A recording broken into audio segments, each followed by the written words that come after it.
Lecture de l'Apocalypse de Saint Jean. Le sanctuaire de Dieu qui est dans le ciel s'ouvrit, et l'arche de son alliance apparut dans le sanctuaire. Un grand signe apparut dans le ciel, une femme, ayant le soleil pour manteau, la lune sous les pieds, et sur la tête une couronne de 12 étoiles. Elle est enceinte, elle crie, dans les douleurs et la torture d'un enfantement. Un autre signe apparut dans le ciel. Un grand dragon, rouge-feu, avec 7 têtes et 10 cornes, et sur chacune des 7 têtes, un diadème. Sa queue entraînant le tiers des étoiles du ciel, les précipita sur la terre. Le dragon vint se poster devant la femme qui allait enfanter, afin de dévorer l'enfant dès sa naissance. Or, elle mit au monde un fils, un enfant mâle, celui qui sera le berger de toutes les nations, les conduisant avec un spectre de fer. L'enfant fut enlevé jusqu'auprès de Dieu et de son trône, et la femme s'enfuit au désert, où Dieu lui a préparé une place. Alors j'entendis dans le ciel une voix forte qui proclamait « Maintenant, voici le salut, la puissance et le règne de notre Dieu, voici le pouvoir de son Christ. »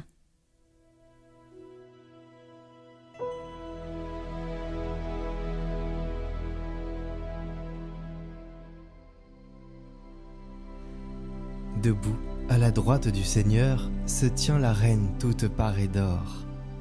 Écoute ma fille, regarde et tends l'oreille. Oublie ton peuple et la maison de ton père. Le roi sera séduit par ta beauté. Il est ton Seigneur, prosterne-toi devant lui. Alors, les plus riches du peuple chargés de présents quêteront ton sourire. Fille de roi, elle est là, dans sa gloire, vêtue d'étoffes d'or. On la conduit toute parée vers le roi. Des jeunes filles, ses compagnes, lui font cortège. On les conduit parmi les champs de fête. Elles entrent au palais du roi. Debout, à la droite du Seigneur, se tient la reine, toute parée d'or.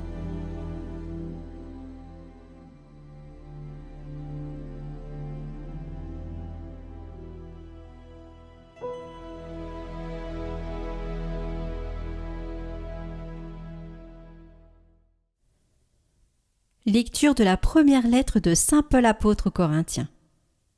Frères, le Christ est ressuscité d'entre les morts, lui, premier ressuscité parmi ceux qui sont endormis. Car, la mort étant venue par un homme, c'est par un homme aussi que vient la résurrection des morts. En effet, de même que tous les hommes meurent en Adam, de même c'est dans le Christ que tous recevront la vie, mais chacun à son rang. En premier, le Christ, et ensuite, lors du retour du Christ, ceux qui lui appartiennent. Alors, tout sera achevé quand le Christ remettra le pouvoir royal à Dieu son Père, après avoir anéanti parmi les êtres célestes toute principauté, toute souveraineté et puissance. Car c'est lui qui doit régner, jusqu'au jour où Dieu aura mis sous ses pieds tous ses ennemis. Et le dernier ennemi qui sera anéanti, c'est la mort, car il a tout mis sous ses pieds.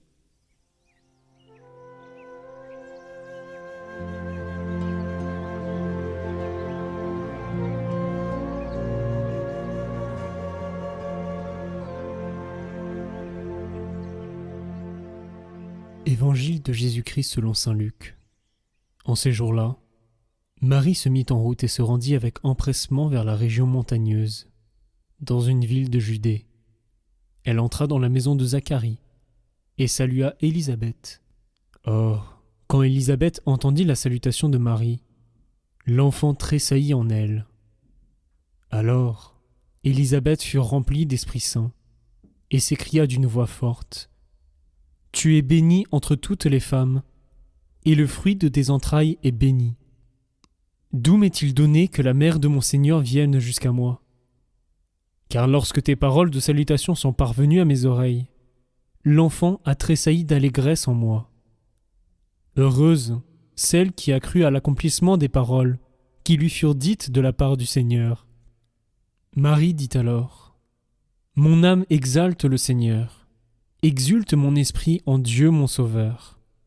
Il s'est penché sur son humble servante. Désormais, tous les âges me diront bienheureuse.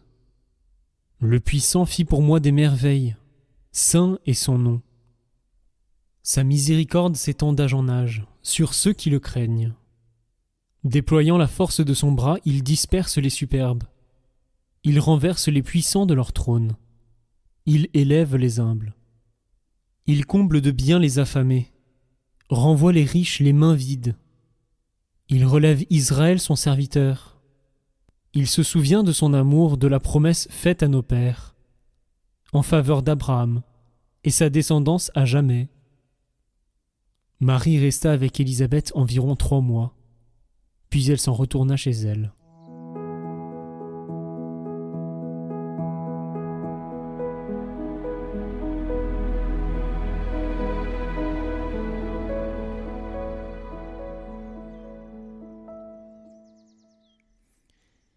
Chers frères et sœurs de Catoglade, Sainte Thérèse de l'Enfant Jésus se désolait qu'on mette la Vierge Marie sur un piédestal et qu'on la transforme en une sorte de super reine un peu écrasante.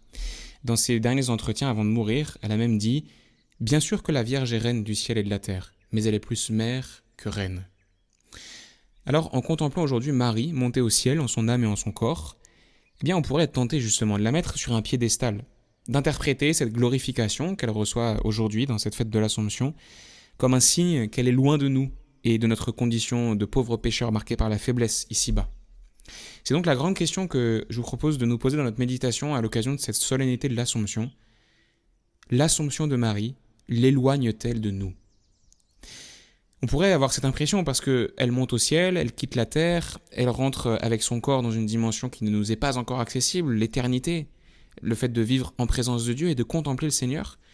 Mais en réalité, je crois que c'est l'inverse qui est vrai, que Marie, dans son Assomption, ne s'éloigne pas de nous, mais qu'elle nous ouvre plutôt la voie, qu'elle se fait la première d'entre nous et que nous serons appelés à la rejoindre.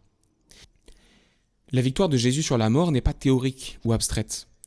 Dans l'Assomption de Marie, nous contemplons une sainte qui entre au ciel, la plus grande d'entre elles, la plus grande des saintes et des saints, qui entre avec son âme glorifiée, mais aussi avec son corps, le même corps avec lequel elle a vécu, avec lequel elle a porté Jésus, avec lequel elle a souffert, le même corps qui a d'abord été un corps de bébé, de petite fille, d'adolescente, qui a grandi, le même corps qui a peut-être été en proie à la maladie, le même corps avec lequel Marie a traversé son existence terrestre comme chacun d'entre nous, le même corps, mais ce corps glorifié comme son âme, un corps qui désormais ne pourra plus se corrompre, ni être le lieu de la souffrance, un corps qui sera totalement habité par la gloire et la présence du Seigneur. C'est un rappel magnifique pour nous que notre corps, à nous aussi, est fait pour le ciel. Et notre corps trouvera pleinement son repos au jour de la résurrection d'entre les morts, à la fin des temps. Marie nous montre cette voie, et elle nous montre en étant comme une icône de cette promesse de repos éternel que Dieu nous fait à nous aussi, que nous sommes appelés à trouver le repos éternel avec non seulement notre âme, mais aussi notre corps. Et donc, cela signifie que Marie, dans l'Assomption, n'est pas une sorte d'icône qui s'éloigne de la terre et qui devient de plus en plus lointaine de nos réalités quotidiennes, mais plutôt qu'elle devient un modèle à imiter. D'ailleurs, c'est cohérent avec ce que nous enseigne Sainte Thérèse. Si Marie est plus mère que reine, eh bien je peux chercher à l'imiter, comme un enfant imite sa mère. C'est vrai que je ne peux pas imiter son immaculée conception. Je ne peux pas, malheureusement, cesser de pécher. Mais je peux imiter autre chose. Parce que Marie a porté Dieu en elle. À ce titre, les pères de l'Église font cette comparaison entre Marie et l'Arche d'Alliance. Cette arche qui, dans l'Ancien Testament, était le lieu de la présence de Dieu, et cette arche qui est montée à Jérusalem, sous le règne du roi David, de la même manière que Marie montera au ciel. Cette arche d'alliance aussi qui apparaît dans le ciel, comme nous le relate l'Apocalypse dans la deuxième lecture de cette messe de l'Assomption, au moment même où une femme couronnée d'étoiles fait elle aussi son apparition dans le ciel. Marie donc a accueilli Dieu en elle, et elle monte au ciel en son âme et en son corps, précisément parce que sa personne tout entière a été le lieu de la présence de Dieu pendant sa vie. Eh bien nous aussi, à la suite de Marie, nous sommes appelés à prendre conscience que nous sommes comme des arches d'alliance, où la divinité habite. C'est vrai, en premier lieu, par notre baptême, qui nous donne une grâce d'inhabitation de Dieu en nous. La Sainte Trinité elle-même habite au plus profond de nos âmes. Et puis c'est vrai aussi, bien sûr, par chacune de nos communions eucharistiques, lorsque nous recevons Jésus, vrai Dieu et vrai homme, réellement présent dans cette hostie. Eh bien, dans ces moments de communion eucharistique, nous pouvons nous comparer à la Vierge Marie, en étant, comme elle, des arches d'alliance qui accueillent la présence même de Dieu en nous. Ce n'est donc pas seulement notre âme qui est concernée par notre vie spirituelle, mais c'est aussi notre corps qui est concerné. Et saint Paul le dit lorsqu'il nous rappelle que nos corps sont les temples de l'Esprit Saint. À l'occasion donc de cette solennité de l'Assomption, eh bien c'est la grâce que nous pouvons demander au Seigneur. D'abord nous rappeler notre vocation à habiter avec notre corps, en sa présence pour l'éternité. Et de ce rappel tirer une conclusion pratique pour notre quotidien. Prendre conscience que notre corps lui-même est le temple de l'Esprit Saint, dès ici-bas.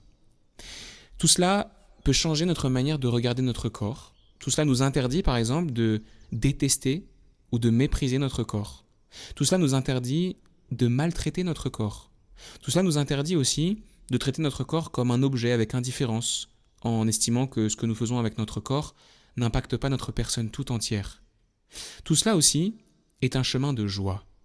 Et pour conclure, je vous propose de méditer sur cette scène bien connue que nous avons entendue dans l'Évangile, lorsque Marie entre chez Élisabeth et que Élisabeth la salue. Marie sent Dieu, Jésus, le petit Jésus, tressailler en elle. Elle prend conscience de cette présence de Dieu en elle. Et au moment où elle prend conscience de cette présence de Dieu en elle, elle explose de joie. Et elle nous donne ce chant d'action de grâce incroyable qu'est le Magnificat. C'est une promesse pour nous. Il y a la voie de la facilité qui nous pousse peut-être à mépriser notre corps ou à le traiter comme un objet ou à chercher à ne le contenter qu'à travers des satisfactions très passagères. Et puis, il y a l'autre chemin, le chemin que nous ouvre la Vierge Marie, un chemin de joie profonde et intense.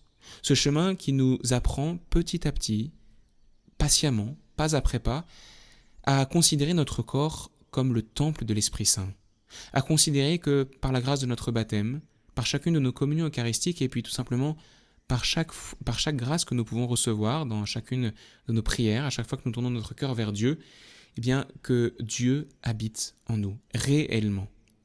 C'est donc une promesse qui nous est faite dans cette fête de l'Assomption. Si nous vivons en prenant conscience de la présence de Dieu en nous, jusque dans notre dimension corporelle, eh bien nous vivrons dans une joie immense.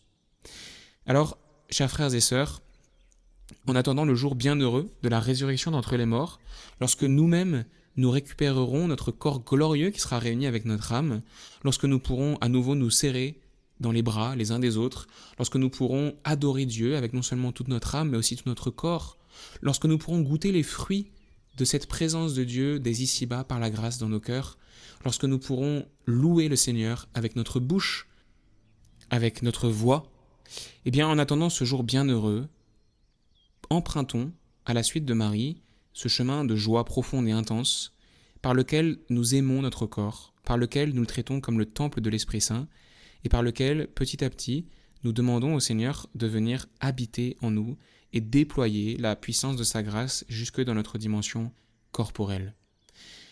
Que Marie, qui ne s'éloigne pas de nous aujourd'hui par cette fête de l'Assomption, mais bien plutôt nous attire à elle, que Marie nous guide sur ce chemin, qu'elle nous guide sur ce chemin de la découverte de la vraie joie, la joie profonde, et qu'elle nous fasse découvrir que nous aussi, nous sommes à notre mesure, et comme elle, des arches d'alliance, lieu de la présence du Seigneur. Que nous puissions nous honorer nous-mêmes et nous honorer les uns les autres avec ce regard de foi. Amen.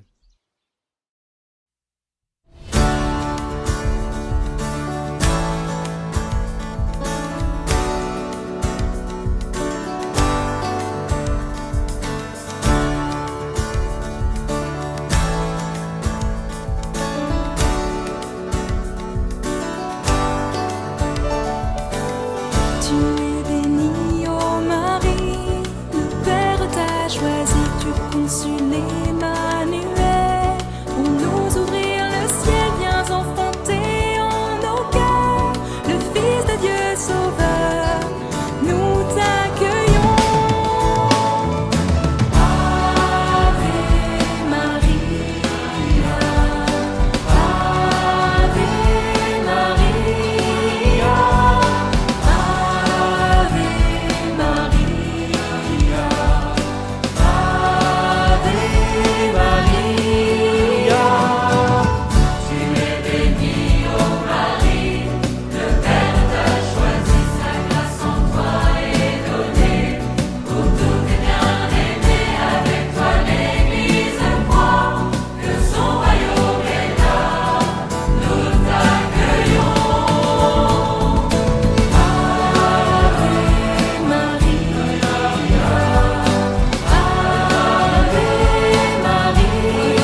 de suite votre parcours d'été, l'art d'aimer Jésus.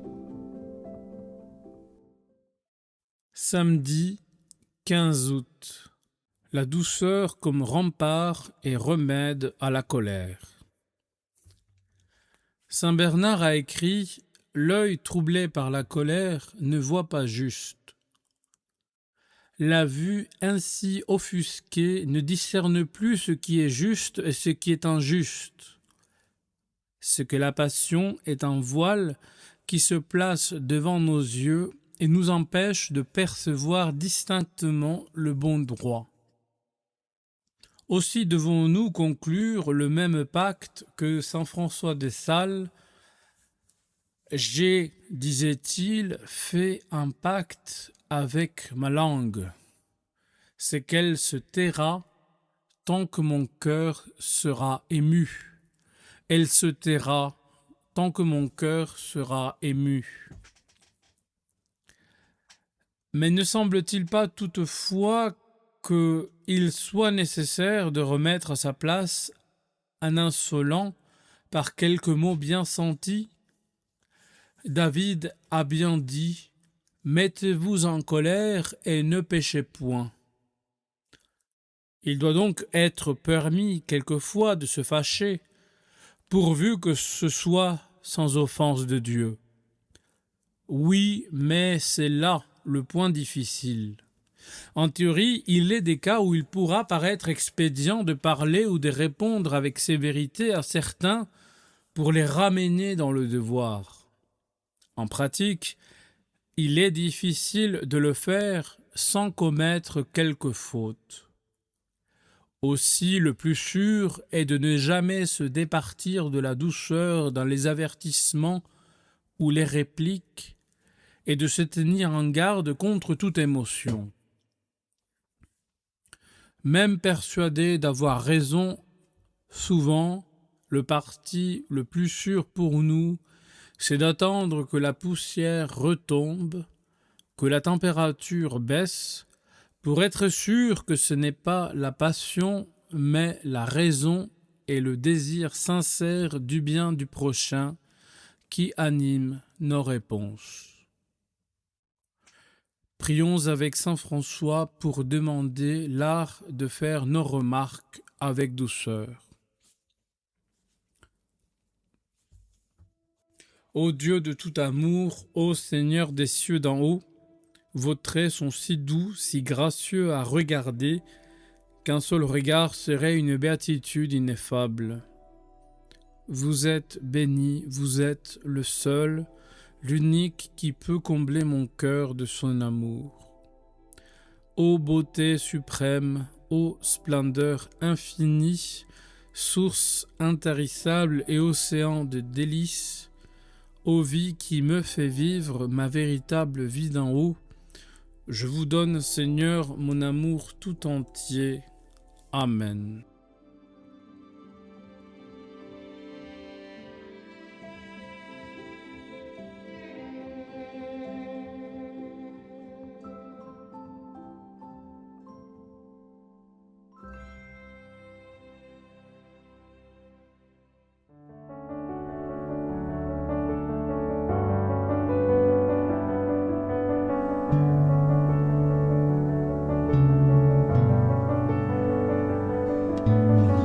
Mère, donne-nous ton regard.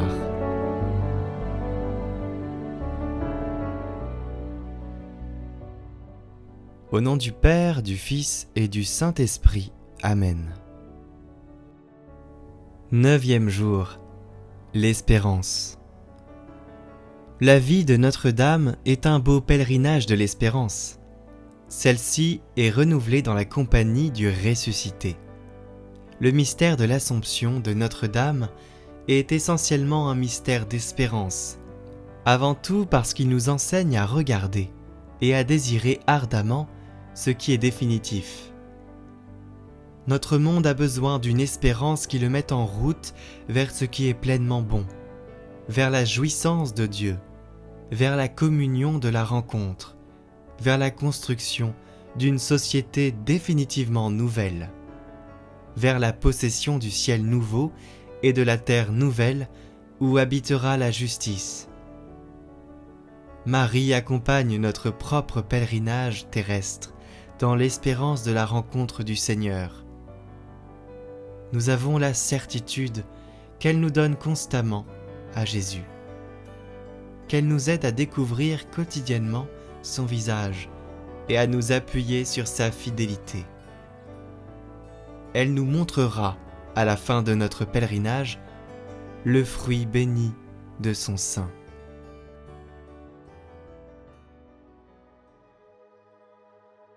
Marie, Mère de l'Église et notre Mère, nous te confions notre vie, afin que nous soyons de joyeux porteurs de l'espérance en notre monde.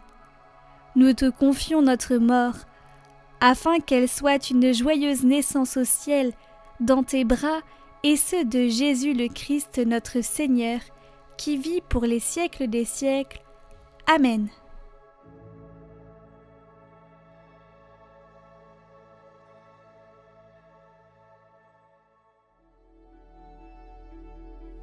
Marie, je te confie mon intention.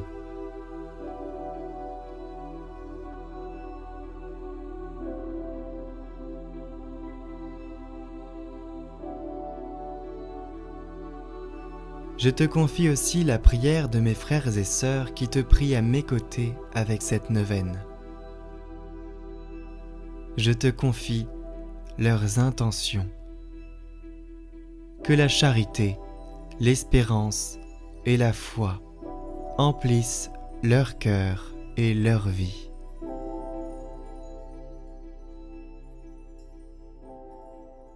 Je vous salue Marie, pleine de grâce, le Seigneur est avec vous. Vous êtes bénie entre toutes les femmes, et Jésus, le fruit de vos entrailles, est béni. Sainte Marie, Mère de Dieu, priez pour nous pauvres pécheurs, maintenant et à l'heure de notre mort. Amen. Je vous salue Marie, pleine de grâce, le Seigneur est avec vous.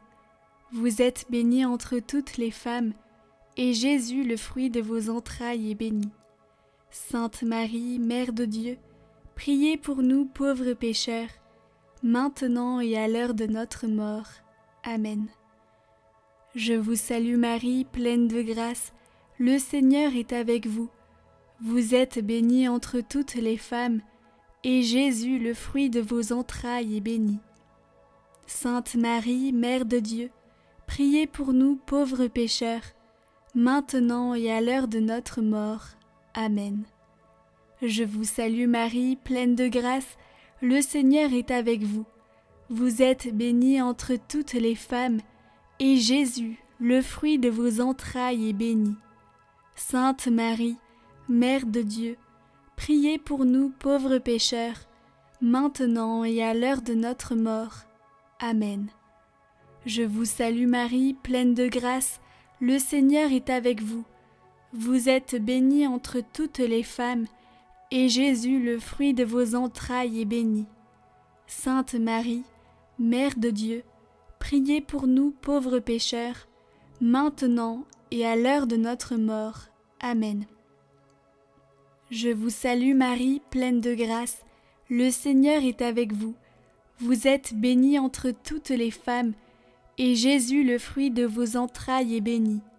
Sainte Marie, Mère de Dieu, priez pour nous pauvres pécheurs, maintenant et à l'heure de notre mort. Amen. Je vous salue Marie, pleine de grâce, le Seigneur est avec vous. Vous êtes bénie entre toutes les femmes, et Jésus, le fruit de vos entrailles, est béni.